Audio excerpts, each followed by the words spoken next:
ഭൂതലം വെന്തുരുകും, താരകങ്ങൾ മറയും എന്ന് വെച്ചാൽ അർത്ഥം എന്താണ്? നമ്മൾ അധിവസിക്കുന്ന ഈ ആകാശവും ഭൂമിയും ഒരു നാൾ മാറിപ്പോകുമെന്ന്, അത് കൊടുമുഴക്കത്തോടെ നീങ്ങിപ്പോകുമെന്ന്. അത് അമേരിക്കയും റഷ്യയും ഒക്കെ ഉണ്ടാക്കി വെച്ചിരിക്കുന്ന ആറ്റം ബോംബുകൾ പൊട്ടിച്ചില്ലാതാകുമെന്നല്ല. അവരെല്ലാവരും കൂടെ സൂക്ഷിച്ചു വെച്ചിരിക്കുന്ന മുഴുവൻ ആറ്റം ബോംബ് പൊട്ടിച്ചാലും ഈ ആകാശവും ഭൂമിയും ഒഴിഞ്ഞു പോകത്തില്ല. പിന്നെയോ ഈ ആകാശത്തെയും ഭൂമിയെയും സൃഷ്ടിച്ചവൻ നാളെ എങ്ങനെയാണ് സൃഷ്ടിച്ചത്? ഒരു വചനത്താല് ഉണ്ടായി വരട്ടെ എന്ന് കൽപ്പിച്ചപ്പോൾ ഈ മനോഹരമായിരിക്കുന്ന ആകാശവും ഭൂമിയും ഉണ്ടായി വന്നെങ്കിൽ അവന്റെ അതേ വചനത്താൽ തന്നെ ഇത് നീങ്ങിപ്പോകട്ടെ എന്ന് പറയുമ്പോൾ സമ്പൂർണ്ണമായിട്ട് നീങ്ങിപ്പോകും.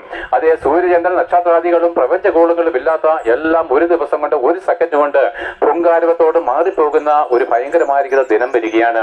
അതുകൊണ്ടാണ് ഞങ്ങൾ പാടിയത് ഭൂതലം വെന്തുരുകും, താരകങ്ങൾ മറിയും. പക്ഷെ അങ്ങനെ ഒരു ഭയങ്കരമായിരിക്കുന്ന ദിവസം നമ്മുടെ മുമ്പിൽ ഉണ്ടായിരിക്കുമ്പോൾ പ്രിയപ്പെട്ടെ, നമുക്ക് ആശ്രയം വെക്കുവാൻ ആരെങ്കിലും ഉണ്ടോ? ഞാൻ ചോദിച്ചട്ടെ. അങ്ങനെ ഭയാനകമായിരിക്കുന്ന ഒരു ദിവസം വന്നെത്തുന്ന നാളിൽ, അത് ഉറപ്പാണ്, നിശ്ചയമാണ്, ഒരു മാറ്റവുമില്ല. അന്ന് നിങ്ങൾ എവിടെ, ആരുടെ കരങ്ങളിൽ അഭയം തേടും?